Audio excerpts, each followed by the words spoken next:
Today is May 16th, 2026. We're on the roof of the Brandt family in beautiful Santana, Arizona, where we're going to be doing a repairability assessment. We are on the west-facing slope. It is one of the two large slopes. We're going to be doing a repairability assessment on this area of the roof. We've deemed this area to be one of the stronger facets of the roof. It is 8:35 in the morning. The current temperature outside is 78 degrees. What we want to do here is a repairability assessment documenting what happens during a removal and replacement. We have the shingle marked out in X, that will be our test book, and we have all the surrounding shingles marked out as well. We have books 1 and 2, which are directly beneath book X. We have book 3, which is off to the left, book 4, which is off to the right. We have 5 and 6, which overlap the nail strip of shingle book X. And then we have 7 and 8, which overlap the nail strips of 5 and 6. 5 and 6 have nails in their nail strip that go through the back of our test shingle. So first what I want to do is I want to diagnose the shingle. We have a dimensional shingle. The shingle starts here and the shingle ends here. And I need to get it separated from all the material that binds it to the books beneath it. For that I'm going to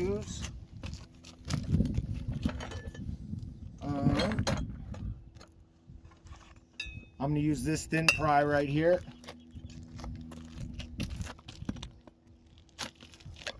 So I'll start on one end of the shingle book.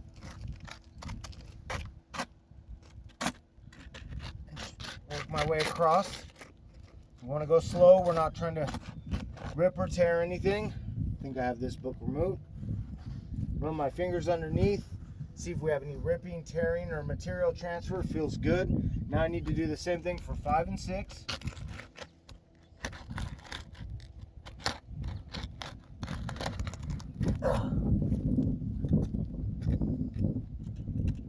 We always want to start at the strongest part of the shingle, which is underneath the tooth.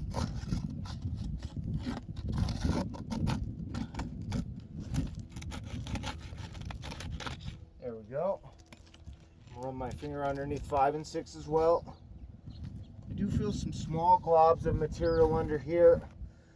I'm not too concerned about that. That's some of the glue. There we go. Now 7 and 8.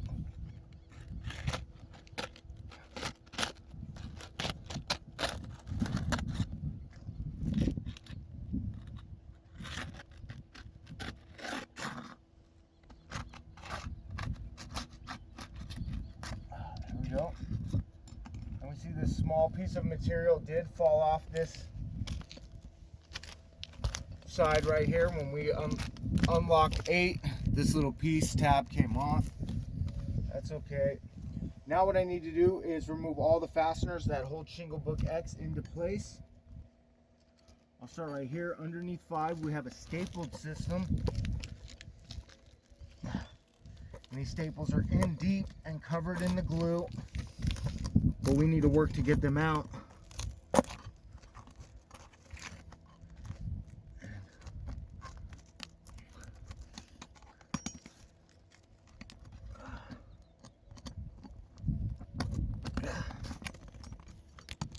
There's one.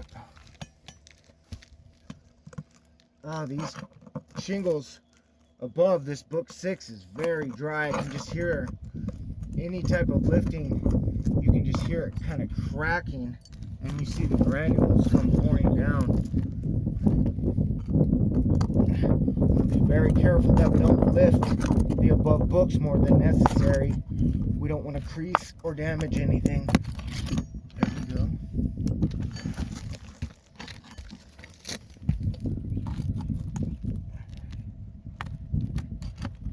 I'm just using the thin pry edge of the roofing snake.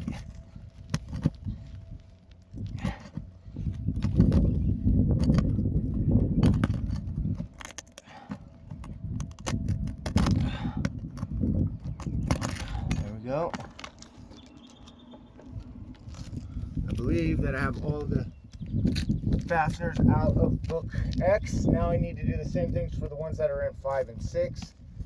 So we'll go over here.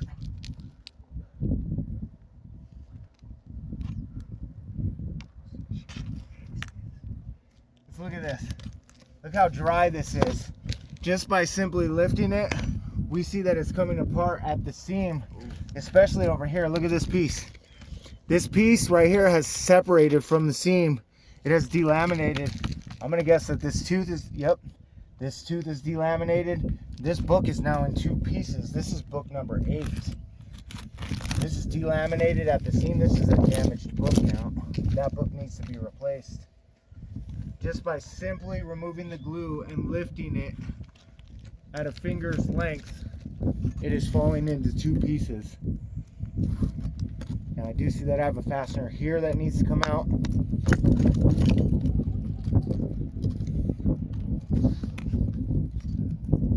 See that I have a fastener here. Be very gingerly with these books.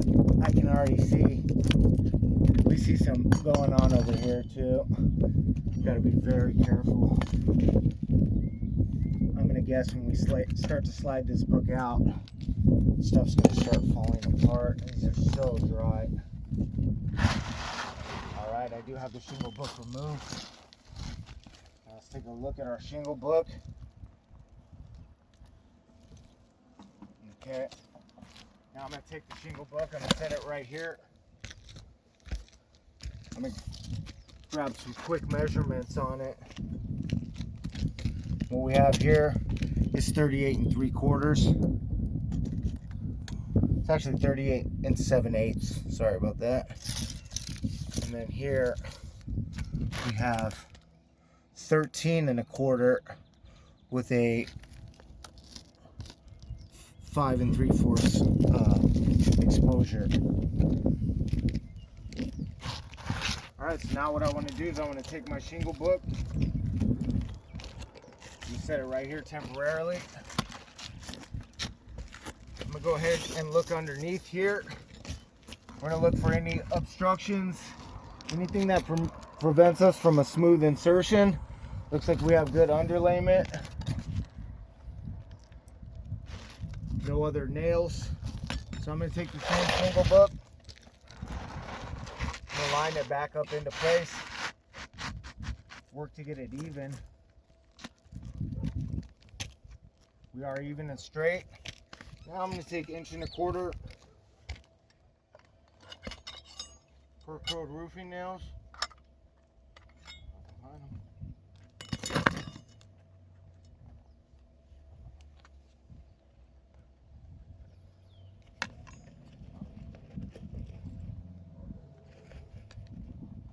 You got a couple on you?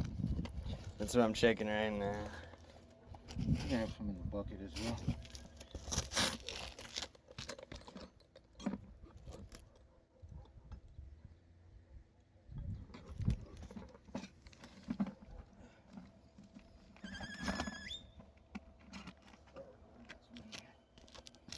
I'm going to take 1 1/4 per code roofing nails and the recommended roofing snake. Now the reason why we use the roofing snake is so we don't have to lift books 5 and 6, 7 and 8 more than necessary to get an appropriate nail strike.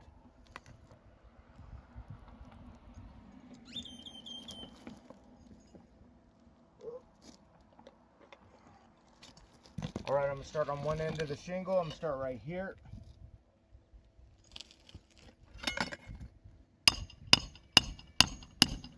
That's one.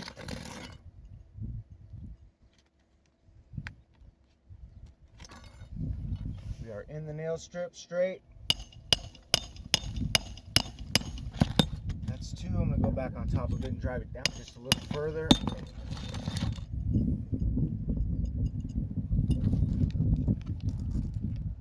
sure we're in the nail strip. That's 3.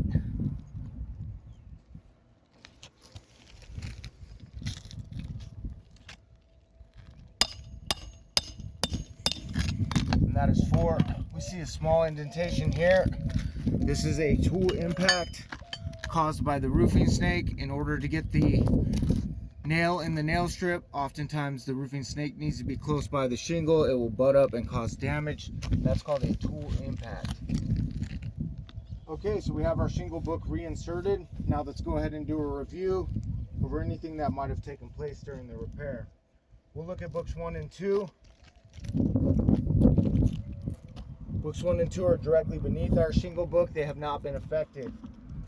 Book 3 will need some silicone here in the corner, or I mean some mastic, some roofing glue, roofing cement underneath just to hold it down. Book 4 has not been affected. Book 5 will need to be resealed. We also see this corner here is starting to delaminate. This tooth is starting to delaminate, and this tooth is fully delaminated. If we look right here,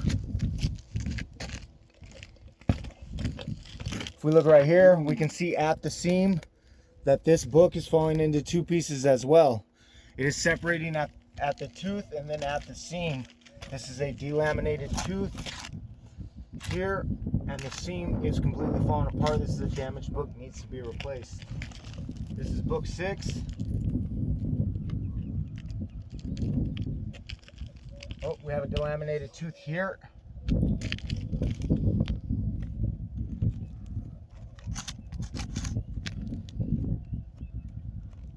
And we see separation right here at the seam and right there at the seam.